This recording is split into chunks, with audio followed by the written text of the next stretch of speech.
Seja bem-vindo ao Saúde em Pauta, que recebe hoje Eliane Tiene, médica infectologista, para falar sobre panorama atual no Brasil e no mundo da tuberculose. Eliane, muito obrigado por estar aqui conosco. Volpe, eu que agradeço a oportunidade de falar de um tema tão importante no nosso meio e no mundo todo, né? Então, agradeço a oportunidade de estar com você hoje aqui. Olha, eu tenho que fazer meu conflito de interesse aqui. A Eliane foi a médica que eu escolhi para cuidar de mim quando eu tive Covid. E se eu tô vivo hoje, eu devo a essa mulher que cuidou de mim com todo carinho, num momento muito difícil da minha vida. E graças ao dedicação, ao carinho dela, eu estou aqui vivinho para poder fazer esse programa, né, Eliane? Então eu tenho que deixar aqui claramente que eu devo a essa mulher estar aqui hoje com vocês. Muito bem, e vamos começar o bate-bola. O que é e como é transmitida a tuberculose? Vamos começar lá do básico, para quem está nos assistindo, pegar assim do comecinho. Sim.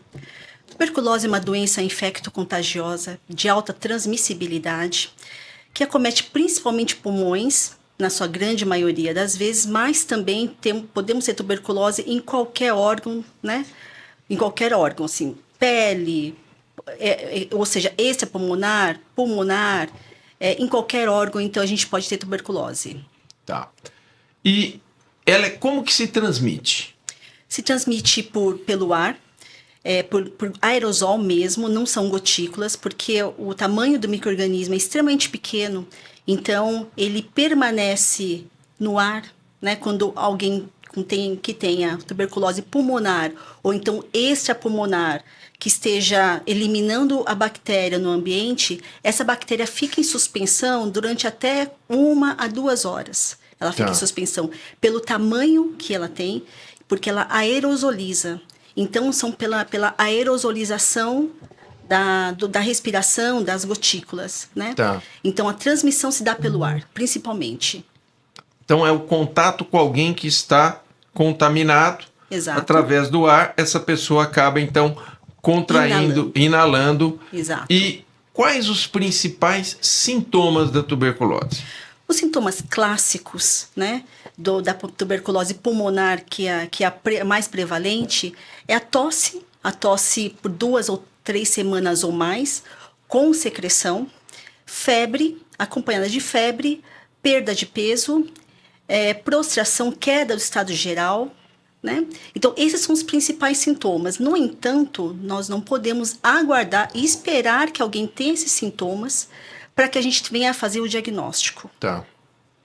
Mas são sintomas extremamente comuns com outras doenças do aparelho respiratório, Exato. né? Então, para você que tem esse feeling, quando é que alguém chega até você e você fala assim, pode ser tuberculose? Porque, veja, isso aí uma pneumonia também dá. Queda de estado geral, febre, emagrecimento, tosse, muitas vezes produtiva. Em que situação que você fala assim, bom, isso aqui pode ser tuberculose, deixa eu ir por esse caminho?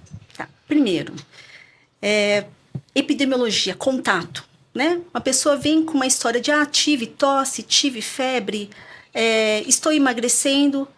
Bem, vamos lá.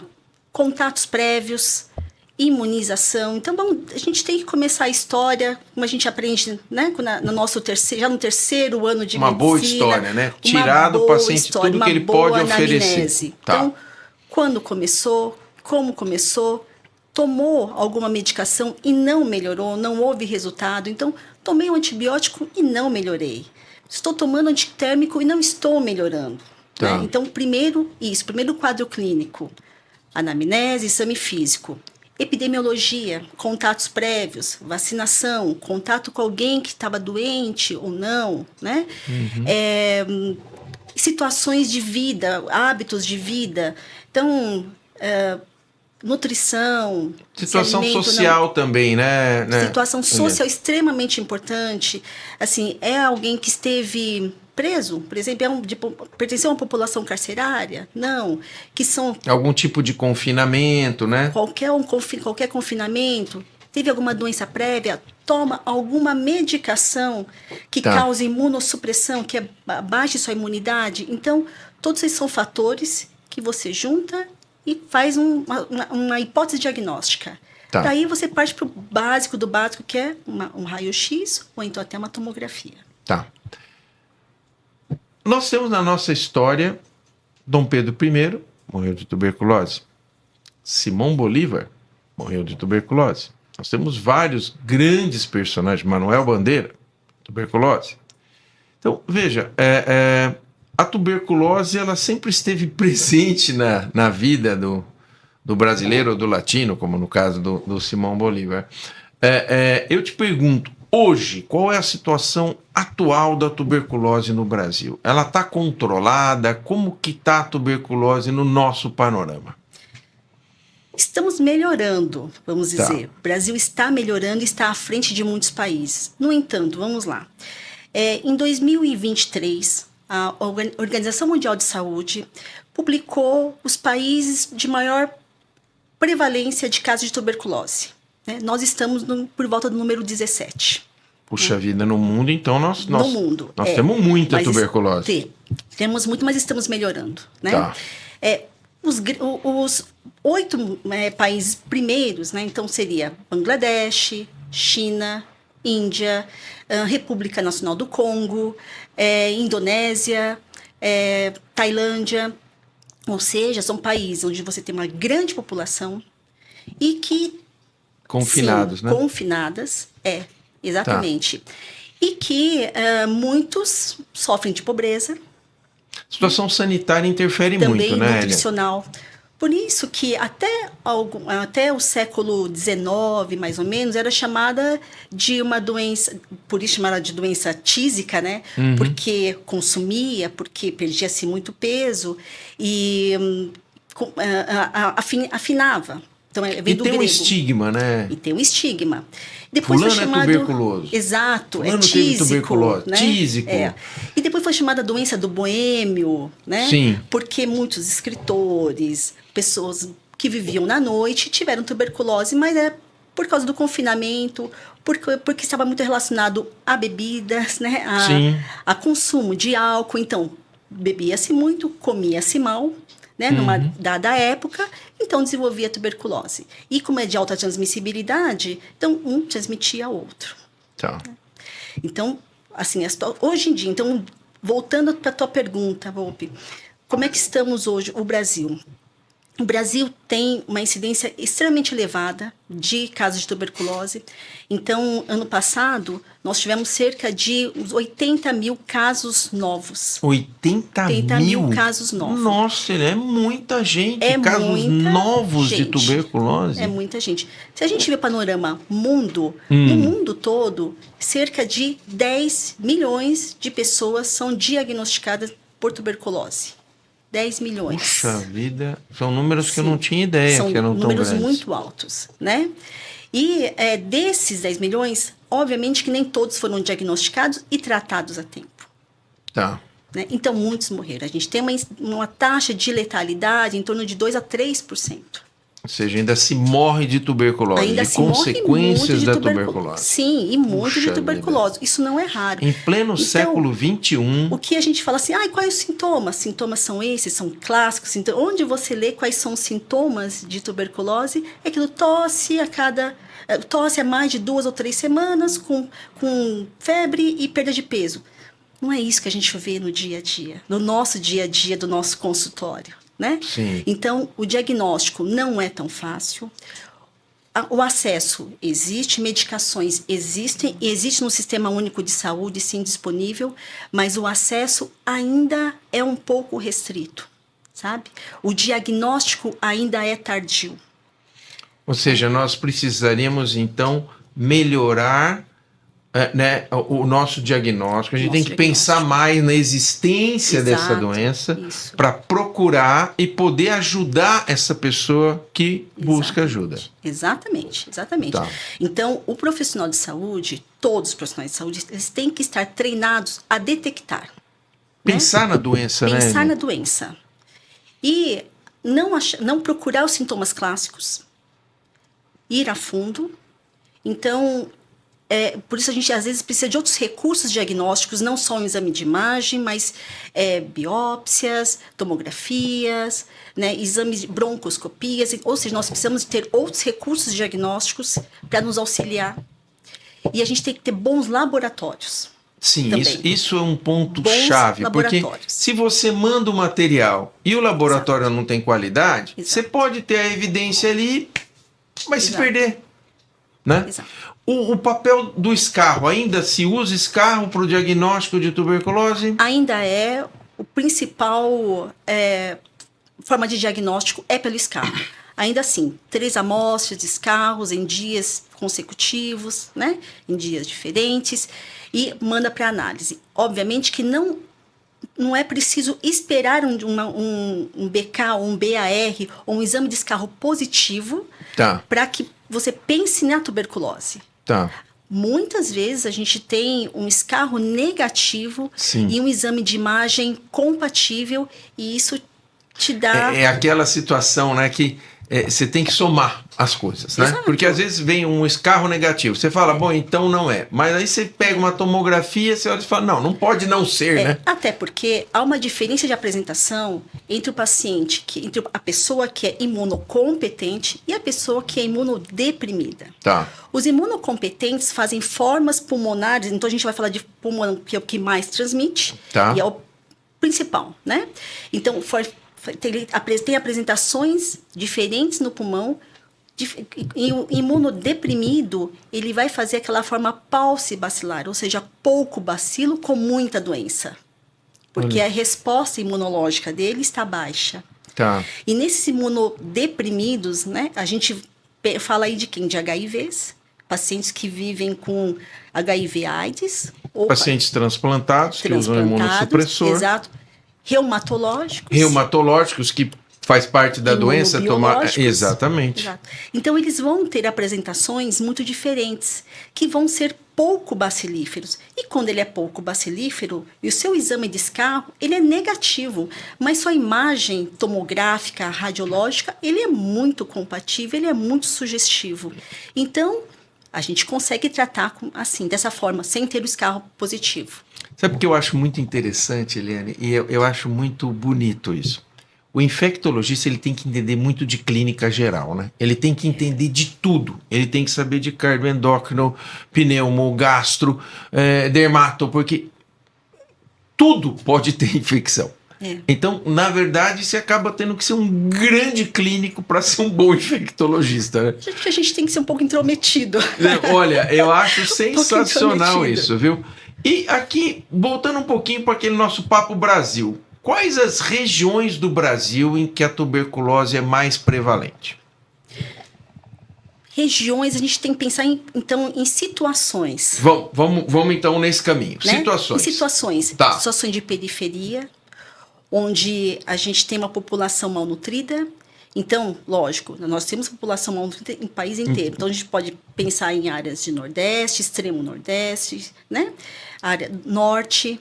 Ou também. áreas periféricas das grandes cidades, Exato. E periferias da grande cidade, onde tem uma população que está mal alimentada, com moradias... De certa parte excluída, né? Que ela está numa grande cidade, mas ela vive num bolsão de pobreza em que ela não tem acesso àquilo que aquela grande cidade tem de bom para oferecer. Exatamente. Situação sanitária, né? Água, esgoto. Prova disso, historicamente, se nós formos ver tuberculose na história do mundo, a gente tem aumentos e reduções da incidência de tuberculose relacionado a desenvolvimento industrial, né?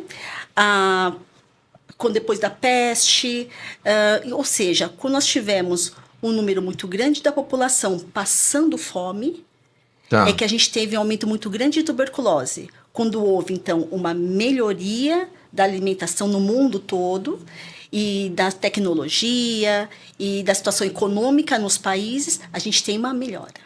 Tá. Mas o que é interessante, ela oscila, mas ela não nos deixa, né? Não nos deixa. Ela não nos abandona. Por quê? Porque para a gente conseguir eliminar a tuberculose, que é o projeto que o Brasil entrou dentro da Organização Mundial, junto com a Organização Mundial de Saúde, é eliminar a tuberculose até 2035. Puxa vida. O que a gente tem que Nós estamos falando de 11 considerar? anos. Só. Será Só. que conseguiremos?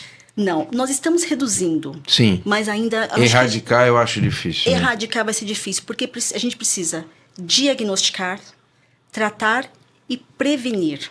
Sim. Para que a gente consiga eliminar. Para isso a gente teria que atacar o quê? A fome e a pobreza. Fome e a pobreza. Porque elas caminham junto. Situações de moradia. Sim. Então, quais são as populações vulneráveis, né? De maior vulnerabilidade, então? Pessoas que vivem privadas da liberdade, pessoas que vivem em situações de rua, Tá. né? Extremos de pobreza, então... Não vivem em situações de rua, mas são extremos de pobreza. Então, essas populações são mais vulneráveis. Tá. E isso entra num contexto socioeconômico mundial. Mundial. Né? Mundial. Então, é muito difícil erradicar, sim. Então, nós temos vários assim, projetos, tanto o Brasil como o mundo, para que a gente consiga diminuir e eliminar. Tá. Eliminar, eu também acho que está um pouco difícil, mas pelo menos reduzir. Eu acho que nós né? conseguimos reduzir bem, nós já demos um grande avanço, né? De 2022 para 2023, pode parecer pouco, mas o Brasil tinha diagnóstico. Em 2022, ele diagnosticou cerca de 38 casos em cada 100 mil habitantes, por exemplo. Né? Em 2023, já houve uma redução para 37 casos em 100 mil habitantes. Ou seja, há uma redução. Não pode não ser significativa, mas está avançando. Indica que estamos no caminho. Isso. Já é um marcador. Isso.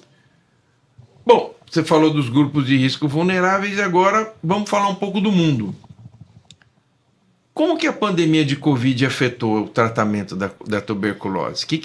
Como que a gente pode fazer um mix entre Covid e tuberculose? Acho que o principal fator que interferiu aí no aumento da tuberculose foi o confinamento. Tá. Foi o confinamento. Então, as pessoas começaram a se confinar em casa, se guardar, e elas não iam fazer diagnóstico, elas não procuravam o sistema de saúde para diagnóstico. Tá. Né? Então, isso fez com que houve um grande aumento de número de casos durante a pandemia, e aí, então, pós-pandemia, então, esse aumento... Um boom, né? Foi um boom. Porque ficou um boom. tudo contido Isso. e, de repente, soltou aquilo Exatamente. tudo. Tá. E, nesse confinamento, também, não só não acessar e não fazer o diagnóstico, mas também transmitir Sim. um ao outro. Sim. Não que o Covid-19 tinha uma relação direta com tuberculose, não. Eu acho que a situação socioeconômica e social, e o né? confinamento criado por ele, o isolamento criado por ele é que propiciaram... E a pobreza do pós, né? Durante a pandemia e pós, muitas pessoas empobreceram, não é? Bom, muitas pessoas faliram, né? Também. Literalmente, né? Perderam seu ganha-pão, Exato. seu emprego, perderam enfim. seus convênios. Exato, né? verdade. Também perderam seus convênios, ou seja, a possibilidade de procurar ajuda ficou mais difícil. Isso. Então, isso tudo impactou, né, Eliane? Muito. Então, houve uma grande procura pós-pandemia. Tá. O sistema de saúde está preparado para atender essa população toda, sabe? Hoje em dia, as unidades básicas de saúde, elas estão bem preparadas com muitos profissionais e medicações. Não faltam medicações. Né? O Brasil, hoje em dia, produz essas medicações. E tem um protocolo do Ministério que funciona muito bem. Tá. Para diagnóstico, para tratamento, para fornecimento de medicação, para notificação. Eu acho que na América do Sul, o Brasil é um dos países que está melhor, né? Que está melhor, exatamente. Está melhor, porque tem um olhar bastante importante, né, do Ministério da Saúde para a tuberculose. O Ministério está atento, né, ele está ligado nisso, ele está com atitudes em cima para combate à tuberculose. Sim. Em todas as suas fases, né? Exato. E as vigilâncias em saúde, né? Sim. Também a vigilância funciona e muito bem para notificação, para detecção, para procura. E eu acho que o que ajuda muito hoje em dia também é o papel dos agentes comunitários. Agentes comunitários de saúde. Exato. Porque ele vai em loco, né? Ele vai até lá. Ele vai ver, ele pode presenciar. E se ele tiver antenado, ele vai sacar. Bom, aqui muito provavelmente... Ele já conhece as famílias, detecta, trata e ele acompanha o tratamento. Tá. O problema da tuberculose é o abandono. Porque é um tratamento bastante longo, não é? Então, o problema está aí também, o abandono do tratamento. Por isso que o sistema e todos os profissionais têm que estar muito mais atento e chamar esse paciente e segurar esse paciente. Tá. Esse é um desafio. É um desafio para a saúde pública, porque a questão não é só ele, né? O que ele pode contaminar de gente. Exato. Né? É. Eu te pergunto, para quem está nos ouvindo, hoje o tratamento da tuberculose é feito basicamente com que drogas? Sim, hoje em dia são 4 drogas. Tá. Rifampicina, isoniazida, pirazinamida, etambutol, 4 drogas. Tá. Então, começa-se com 4 drogas. O número de comprimidos varia de acordo com o peso. Tá. Depois de 2 meses, saem 2 drogas e permanecem 2 até o final. Tá. E esse até o final, quanto tempo? O tempo de tratamento vai mudar em relação à forma de acometimento, né? Se é pulmonar ou se é extrapulmonar. Tá. Pulmonar, geralmente 6 meses. Extrapulmonar, meninge, osso, né? Esses são 9 até 12 meses de tratamento. Então estamos falando, de, grosso modo, pulmonar 6 meses, as outras não extrapulmonares 1 ano. 6 meses, 9 meses, 9, 1 ano. 9 meses, 1 ano. Exato, é isso. Então é um período grande. Começamos com 2 meses tomando 4 medicamentos, daí 60 dias passamos para 2 medicamentos. Exato. Que seguem aí por no mínimo 4 meses se for pulmonar e por no mínimo 8 meses, 10 meses se for extrapulmonar. E lembrando que não são medicações totalmente inertes de efeitos colaterais. Efeitos colaterais, né? Por isso que tem muito abandono também, né? Também tem muito abandono. Primeiro porque é longo, tem muito efeito. A depender de outro tratamento que esteja se fazendo, alguma outra comorbidade, sim, tem que fazer ajustes de medicações pela interação medicamentosa. Tá. Então, tem uma série de fatores que devem ser analisados. Não é simplesmente diagnosticar e tratar, tchau, volta daqui a 1 mês, ou volta daqui a 2 meses, ou volta daqui no final do tratamento. Não é assim. Então, hoje em dia, o tratamento é supervisionado. Tá. O cara vai lá todos os dias tomar a medicação na frente do profissional de saúde. Tá. Na frente. Entendi. Ele só é liberado, vamos dizer, final de semana, um feriado, mas ele vai lá todos os dias. O agente comunitário vai até a casa, né, do morador lá para acompanhar o tratamento. Ele vai lá vê-lo tomar o remédio. Isso é importante. Isso é extremamente importante. Tá. Extremamente importante. Quando ele começa a tratar, durante quanto tempo ele ainda fica transmitindo? Que isso é uma outra pergunta que vem na cabeça de todos, né? Fulano é tuberculoso. Bom, já fica todo mundo assim, não pode nem olhar para mim. Como é que é? Como é que funciona? A partir de que momento ele deixa de estar contaminando, infectando outras pessoas?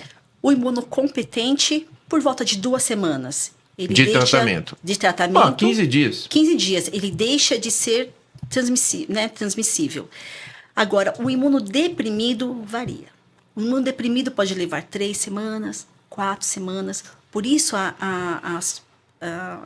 o protocolo do Ministério recomenda que antes de você liberar esse paciente que é imunodeprimido para contato com os outros, então você tem que fazer um novo exame, quer seja descarro, quer seja uma tomografia, para ver se ele está respondendo ao tratamento. Tá. Porque ele pode permanecer mais tempo, bacilífero, mais tempo transmitindo. Grosso modo, 15 dias para o imunocompetente, 1 mês para aquele que está imunocomprometido. Exato. Em média, só para a gente ter um panorama, né? Eu pergunto, além dessa situação de dificuldade pelo fato do tratamento ser longo, tem mais algum outro gargalo aí, alguma coisa que você vê que faz com que o paciente não queira aderir ao tratamento? Tem muito efeito colateral esses medicamentos? Essas medicações têm muito efeito colateral. Não é raro ter uma toxicidade para o fígado. Então, pessoas que têm... Aí torna-se um desafio para nós profissionais de saúde, para tratá-los. Sim, eu imagino. Porque aí você fica entre a cruz e a caldeirinha, né? Aqui que você vê que para que lado que eu vou, né? Exato. Então, ele tem que, por exemplo, um paciente soropositivo que está lá tomando seus antirretrovirais. Eu tenho que introduzir uma medicação, né?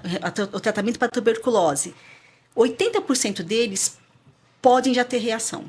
Uma porque ele já está tomando um antirretroviral, que já tem um monte de efeito colateral. Um monte de efeito colateral. Aí você ainda chega com o tratamento de tuberculose que em cima. Que é uma carga grande. Meu Deus. Pensa bem, são 4 comprimidos que, a depender do peso... são 4 drogas que, a depender do peso, serão 5 comprimidos, por exemplo. Fora então, o que eles já tomam fora o que no ele já toma. antirretroviral. Então, isso pode ocasionar uma toxicidade para o fígado, Sim. alergias. Então, é muito frequente. E pode ter uma intolerância medicamentosa mesmo. Então, nós temos que suspender. E aí a gente tem... Pois é, aí é o desafio. Aí vem. Aí introduz a droga, né, até ele tolerar tudo. A gente tenta fazer, num caso de alergia, a gente tenta fazer uma sensibilização, vamos dizer. Tá. No caso de toxicidade hepática, da mesma forma, eu introduzo uma das drogas, e daí eu tenho que separar todas, né? Introduzo uma droga, avalio... E aí esse paciente pode ficar bacilífero mais tempo. Exato, então esse paciente vai ter que ficar isolado. E eu só começo a contar aqueles nossos 15 dias... Sim. Quando eu conseguir introduzir todas as medicações. E esse time pode durar um bom tempo. Pode durar 2, 3, 4, 1 mês, 5 semanas. Demora. Porque eu tenho que introduzir uma droga, avaliar com os exames, ver se ele está tolerando. Aí eu introduzo uma segunda droga e assim vai. Na tua experiência, é comum tuberculose em crianças? Como é que está a população infantil? Porque geralmente a gente fala dos adultos. Claro que tem crianças convivendo nessa casa. Tem crianças que estão também submetidas às mesmas situações que o adulto. Aí eu te pergunto, como é que está a situação da tuberculose nas crianças? A criança que é mais susceptível é entre 0 a 5 anos. Com a introdução da vacina BCG, a gente teve uma diminuição muito grande da incidência de tuberculose nessa faixa etária, onde nós temos uma tuberculose muito mais grave, que é a tuberculose meníngea ou até a tuberculose pulmonar do tipo miliar. Então, nós conseguimos uma boa redução. Tudo, né? Exato. Dissemina tudo, o pulmão todo. Não forma aquelas cavernas, não tem imunidade para formar as tais cavernas mais famosas, né? Não tem imunidade. Então, elas fazem aquele padrão disseminado miliar, que é mais grave. Então, nessa faixa etária, conseguiu-se diminuir muito a incidência com a vacinação com a BCG. Puxa, que importante que é a vacinação. E que é importante para os pais estarem muito atentos à vacina. Isso. Essa vacina tem na rede. Sim, na rede. E muitos hospitais, muitas maternidades já dão na criança antes da ter alta, no nascimento. Ótimo, né? Ótimo. Então, a gente tem a BCG, que diminui muito a incidência. Então, mas ainda temos da incidência, mas ainda, se a gente for falar na população geral, homem tem uma suscetibilidade maior que a mulher e criança entra no número menor, menos expressivo, mas ainda tem. Então seria essa escadinha, homem, mulher, criança. Homem, mulher, criança. Tá. E para prevenir, tá? Quais seriam as principais estratégias, na tua visão? Vamos imaginar que você fosse a ministra da Saúde. Eu gosto muito de você, não ia te desejar uma coisa dessa. Mas imaginando que você fosse a ministra da Saúde, que estratégias você vê que são as mais eficientes no combate à tuberculose? Primeiro, acesso à saúde para todos. Tá.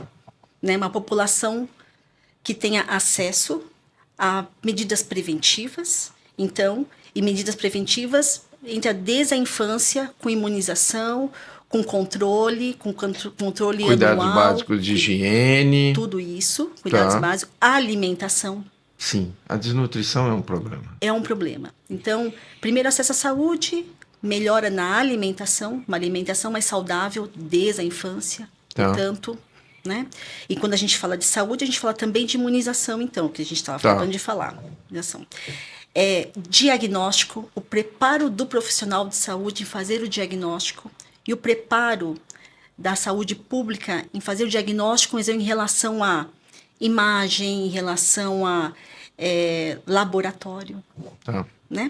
Então, quer dizer, não é só o escarro. A gente tem que dar condição para esse profissional, a gente tem que dar tomografia, a gente tem que dar exames, a gente tem que dar um bom laboratório, porque afinal das contas não tem como ser uma sopa de garfo, não é verdade? A gente vai precisar deixar esse profissional instrumentalizado para que ele possa agir, né? Porque senão a gente vai ficar só na teoria, né?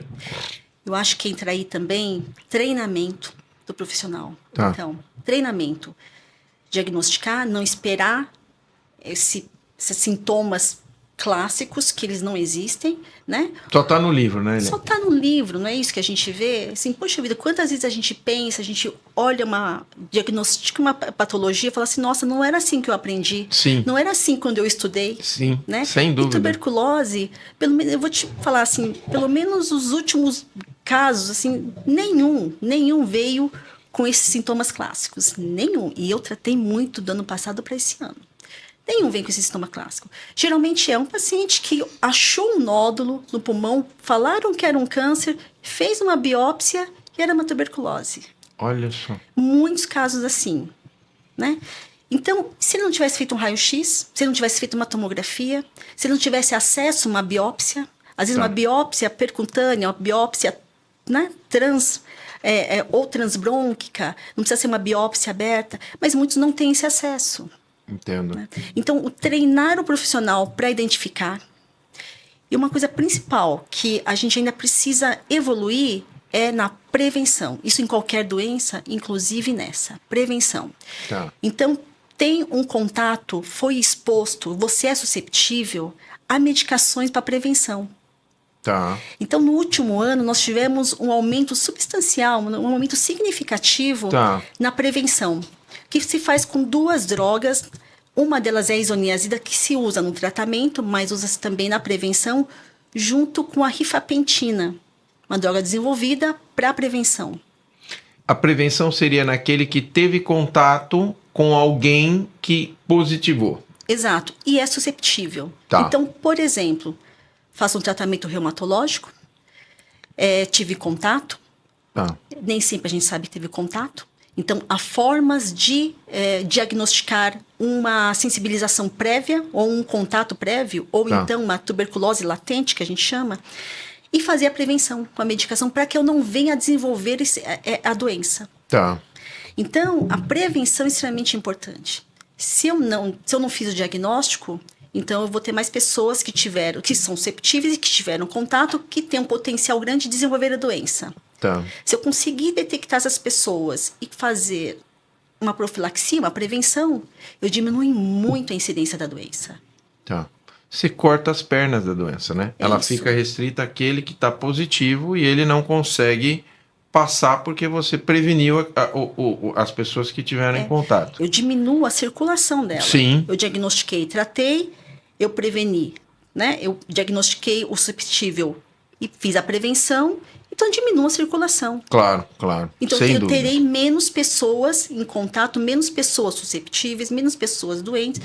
E com o tempo eu consigo eliminar. Lógico que é com muito tempo, mas não tem outra Em algum forma. momento isso vai ter que acontecer, né? Exato, é isso.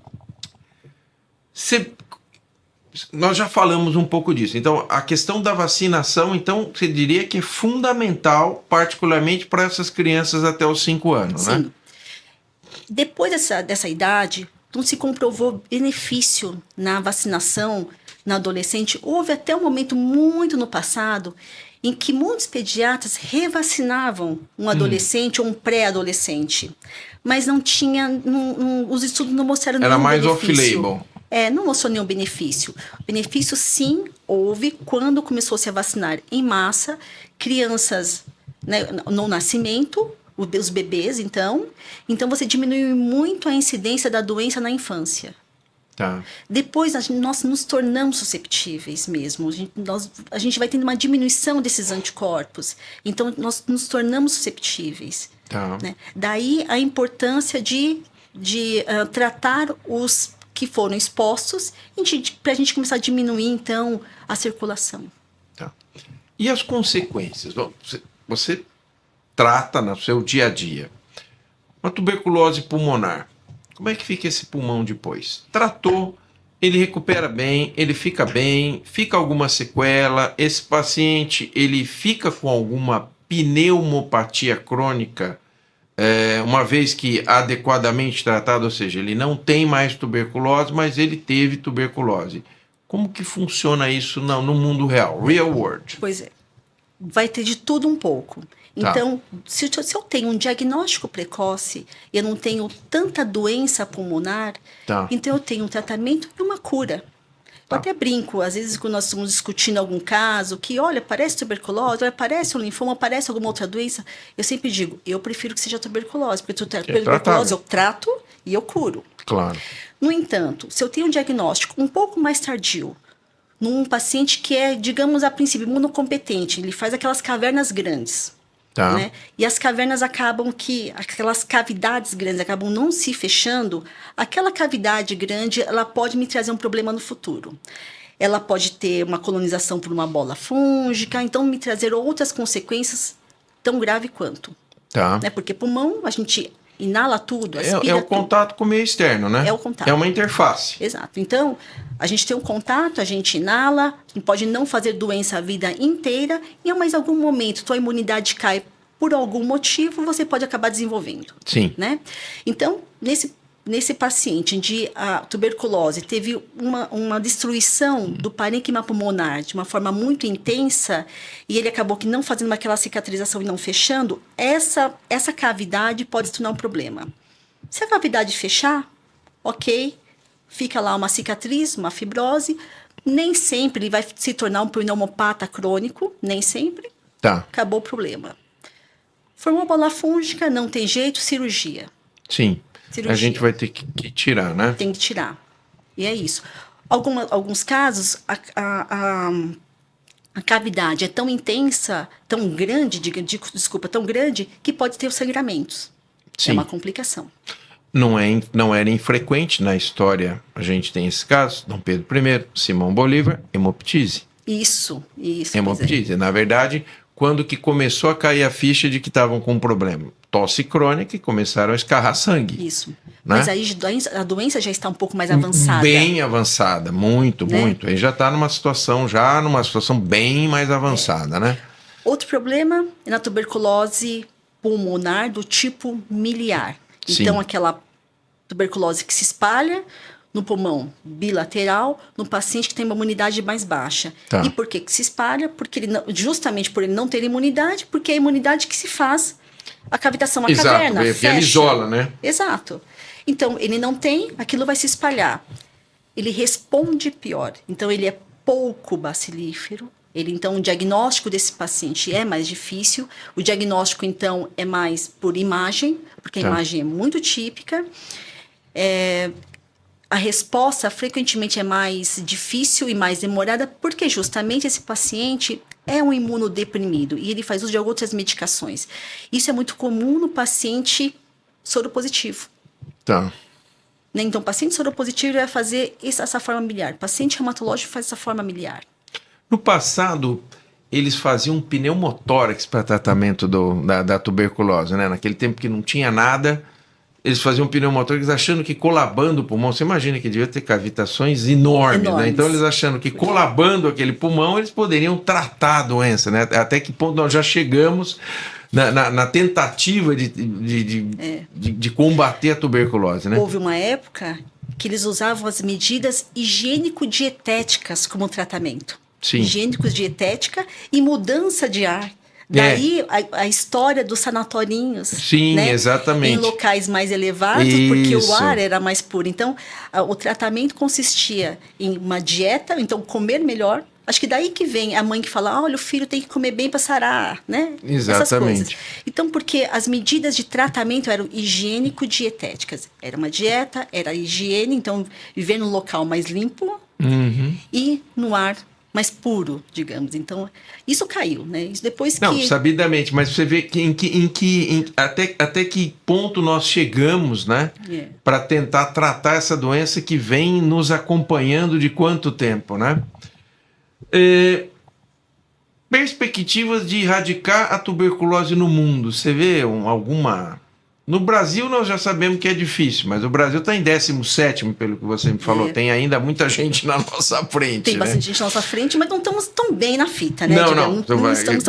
Vamos combinar que com o número de países que tem no mundo está em 17º. Nós estamos mal das pernas, né? Mas o Brasil, depois que houve essa reunião com a Organização Mundial de Saúde e tem esse acordo de redução e eliminação. Eliminação é um pouco demais, mas vamos lá. Eliminação da tuberculose até 2035. O Brasil saiu muito à frente. Pelo menos na América do Sul, ele saiu muito à frente. Com muitos projetos, um investimento muito grande, investimento até em vacinas, em desenvolvimento de vacinas. Olha que interessante. Mas não temos nada ainda concreto. Mas muitos pesquisadores estão estudando isso na Fiocruz, sabe? Você acha que isso sai? Na tua opinião, você acha que sai uma vacina para o adulto? Eu acho que é possível. Eu acho que é possível, sim. Isso daria um Nobel de Medicina. Fácil. Sim. Né? Porque não é possível que uma doença dessa, se alguém me descobre uma vacina para dar no adulto, se esse cara não ganhar o Nobel, então a gente tem que mudar o Nobel. Lógico. Certo? Então, eu acho que é possível, sim. Mas o grande problema é envolvimento em todas as esferas. Não é só na saúde. Isso ultrapassa, isso é governamental, são políticas de saúde. A gente precisa ter mais políticas, isso no mundo todo, quero dizer, né? Tá. Então, você vê, quais são os países de maior incidência? Eu te falei, Bangladesh, China, Índia, né? Então, é muito mais difícil esses países conseguirem se organizar e terem políticas de saúde para diminuição da tuberculose. Tá. Até porque são populações muito grandes. Muito Exatamente, grandes. muito grandes. Que a China, por exemplo, no espaço territorial enorme, né? Para você conseguir atingir tudo isso, você precisa ter muitas... Você tem que ter um sistema extremamente ágil, né? Muito ágil. Então, e tem que ter todo o interesse, sim, né? Do país, do governo, para que isso aconteça. Porque isso requer até dinheiro, financiamento. Na verdade, isso teria que ser uma política de Estado e não uma política de governo. Pois é. Né? Eles terem isso como prioridade. Isso. Eu te pergunto, Eliane, me conta uma coisa, algum caso que te marcou muito de paciente tuberculoso que você tratou. Conta pra gente. Você não vai contar o nome, mas não precisa contar o santo, mas conta o milagre para nós, vai. Olha, eu achei interessante no sentido do que nós temos de profissionais preparados, não como eu te falei, assim, de preparo, de treinamento, de acesso. Uma senhora muito bem de vida, uma senhora diferenciada, né? Simples, mas bem diferenciada de vida, assim. Tá. Ela e o marido me procuraram porque fez uma tomografia para um exame, assim, não foi procurando, ela não tinha nada no pulmão. Ela fez um exame de rotina, uma tomografia de rotina. E descobriu um nódulo. Aí disseram que era o médico que viu, que pediu e viu, disse que era um câncer. Isso é um câncer de pulmão. Vai no cirurgião torácico, faz a ressecção e a biópsia. Ela fez a ressecção e a biópsia e viu tuberculose. E aí, a sorte dela, colega, né? Então, o colega mandou para mim, tuberculose. Legal, tuberculose. Então, a senhora, é o seguinte, a tuberculose, vamos tratar, assim, tal, medicação, assim, expliquei tudo. Ela pegou minha receita e levou até o UBS da cidade dela. Uma cidade próxima daqui, uma hora daqui, São Paulo, da capital. Foi da cidade dela, procurou o UBS, levou minha receita. Tanto a enfermeira que a atendeu para fazer a triagem, quanto o colega que estava lá, que a atendeu também, falou: impossível ser tuberculose. Como impossível? Me falaram que é tuberculose, tá? Biópsia. Não, impossível, porque tuberculose... E foi nessas palavras que o marido até me escreveu e relatou. Não pode ser tuberculose, porque tuberculose é uma doença de aidético. Aidético. Ainda usou esse termo que a gente não utiliza. Não, isso aí já é um estigma, meu Deus do céu. Exatamente. E até um preconceito. Um preconceito. Isso é uma doença de aidético. E a senhora tem AIDS? Falou, não. E ela ficou super chateada, ofendida, Bom, não é ofendidíssima. pra menos, né? E o marido me mandou mensagem bravo. Doutora, o médico daqui falou que não é tuberculose, a senhora está me dizendo que é tuberculose. Bravo mesmo. Eu falei, senhor, é tuberculose. A sua biópsia comprova isso. Não sou nem eu que estou supondo. A Não sua tem biópsia, suposição, é um fato. a sua biópsia, mostre a sua biópsia para o colega. Ele mostrou a biópsia para o colega, ele falou assim, não é possível. Ele não acreditou, mas eu falei, bom, mas já que a sua médica de São Paulo prescreveu a medicação, eu vou dar, deu a medicação. Falei, tudo bem. Bom, pelo menos ele deu a medicação. Tudo bem. Thanks God. E ela tomou a medicação. Quando findou 2 meses e tinha que fazer a troca para a fase de manutenção, então diminuiu as drogas, o colega falou, agora fala para ela orientar qual antibiótico que o senhor vai ter que tomar. E ele voltou para mim e falei, mas como assim sou eu que vou dizer quais são? Ele não pode dizer, e até porque ele tem que fornecer medicação. Sim, ele deveria saber, porque se ele está nessa situação, se ele está lá respondendo pelo tratamento das pessoas que procuram, que tem tuberculose, ele tem que saber quais são os remédios que tem que retirar e quais os que tem que ficar, meu Deus do céu.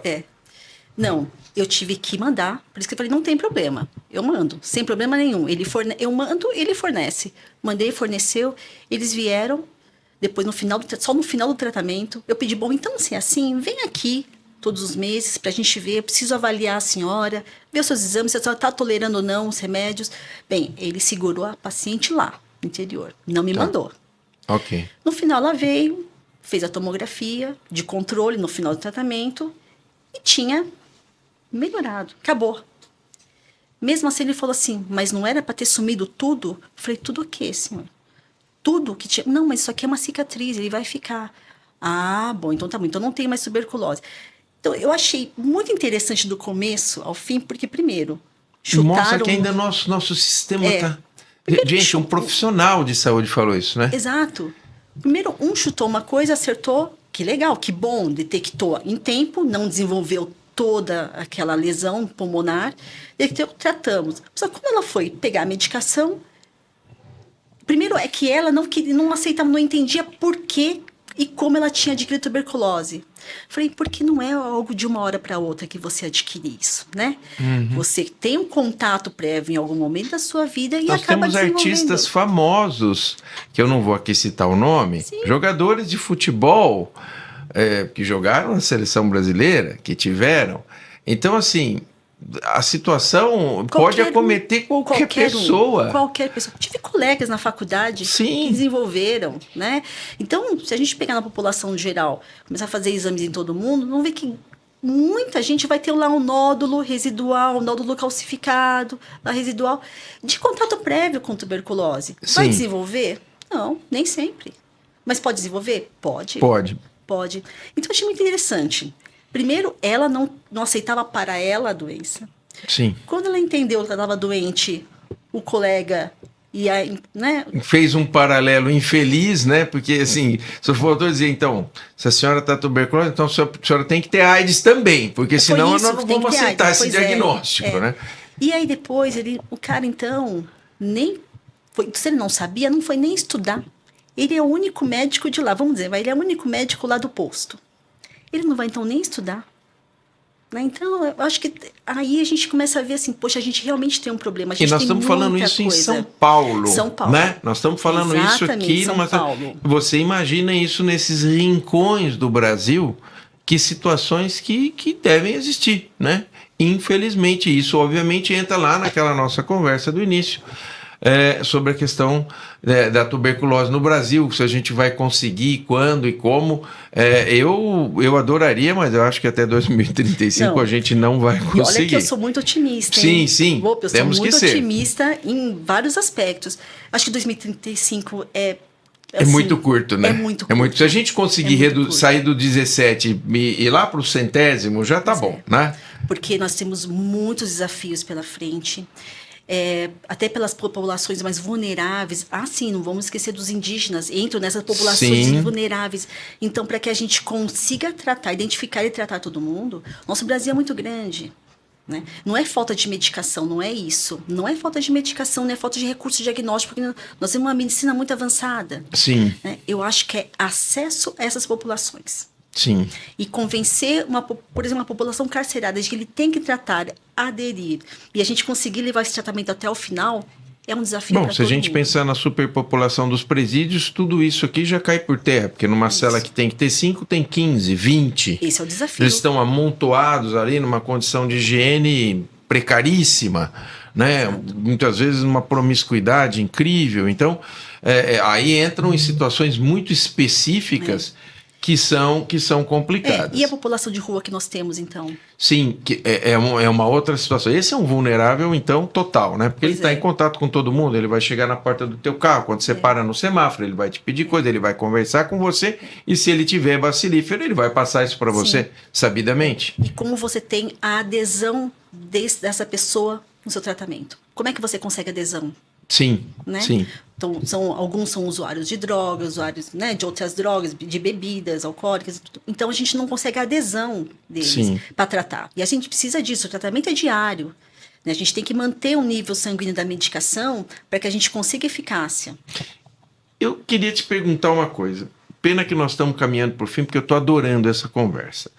Mas eu vou ter que chamar aqui outras vezes, não tem jeito. Nós vamos falar de muitos assuntos ainda de doenças infecciosas, mas existe aquele super tuberculoso, ou seja, aquele cara que tem um bacilo hiperresistente. Porque, claro, que nós estamos selecionando. Isso aí vem na história da humanidade. Esse bicho está ficando selecionado. Ele vai aprender a trabalhar com os remédios. Então, eu pergunto, nos imunocomprometidos, naquelas populações, existe aquela super TB? Existe. Existe a tuberculose resistente. Sim, é um grande problema, porque nós não temos um grande número de medicações que são eficazes, bem eficazes. Então, por isso que a gente tem que fazer combinações de coquetel, né? Imagina, Exato. 4 no começo. 4. Né? E às vezes a gente tem que, quando esse esquema, o primeiro esquema, o esquema de ouro, né? De primeira escolha não funciona, ou não é possível, por um ou outro motivo. Então, é pior, porque nós temos que pegar medicações que às vezes tem uma nefrotoxicidade, tem outras toxicidades para tentar tratar, e aí até isso também aumenta o tempo de tratamento. Tá. Bem, então, a gente tem realmente, a gente já tivemos muito mais, até por abandono de tratamento. Então, começa, abandona, isso no final... Ele seleciona o germe, né? Seleciona e acaba virando uma tuberculose resistente. Eu posso já me contaminar com uma tuberculose resistente? Sim, isso é possível. Por isso que nos exames, hoje em dia, tem alguns exames que conseguem detectar isso. Né? A micobactéria que é resistente a uma das medicações principais, que é a rifampicina. Nós temos isso já, ainda bem. Ou seja, só pegando aqui um parênteses, o nosso laboratório, a tecnologia também evoluiu muito no diagnóstico e no tratamento. Ajuda, né? Ele é o braço direito, né? Porque senão muito. Você não consegue fazer nada se eles não te derem um suporte, te indicar que caminho vai andar, né? Então, essa pessoa com uma tuberculose resistente tem uma chance de óbito maior, porque não consegue tratar. Né? Então, primeiro, primeiro desafio, a adesão. Outra, para que a gente não tenha resistência, e na resistência, para que a gente consiga tratamentos alternativos para controle dessa resistência. Porque se eu começo também a transmitir a bactéria mais resistente, então eu perco tudo. Por isso que hoje em dia o tratamento é supervisionado, até por causa disso, pelos abandonos e pelo aumento de tuberculose resistente que nós tivemos no passado, já não tão passado, né? Tá. Mas que isso vem diminuindo. Tá. A taxa de tuberculose resistente vem diminuindo. A taxa de tuberculose em si diminuiu pouco, mas a taxa de tuberculose dentro dele, a taxa de tuberculose resistente diminuiu. Tá. Mas assim, o risco desse paciente com tuberculose resistente morrer é muito maior, né? Porque maior. Você fica sem arma para brigar, né? Você entra... As respostas são ruins. As medicações são menos eficazes. Tá. Então, a chance de óbito é muito maior. Eu pediria agora que você desse uma mensagem para quem está nos ouvindo. Se você tivesse que dar algum conselho para quem está nos ouvindo agora, que tem alguma dúvida, que está na suspeita de uma tuberculose, que mensagem final você deixaria para quem está agora assistindo a gente? Antes de qualquer coisa, não discrimine, não tenha vergonha. Antes de a gente exigir que não discriminem a gente alguma doença ou né, alguma escolha nossa, a gente não pode ter nenhum preconceito. Então, primeiro, não tenha preconceito. Se você teve contato, se conhece alguém com tuberculose, procure um médico, porque é possível prevenir também. Tá. Não espere ficar doente para procurar o tratamento. Tá. No contato com alguém sabidamente com a doença, que é uma doença de alta transmissibilidade, procure um médico para fazer uma prevenção, que as prevenções são extremamente eficazes. Estivemos aqui com essa simpatia de pessoa, Eliane Tiene, falando sobre tuberculose, o panorama no Brasil e no mundo. Esse foi um presente do Saúde em Pauta para você. Eu aprendi muito, tenho certeza que você também. Não esqueça que o seu encontro semanal com a saúde está aqui. Nós te esperamos.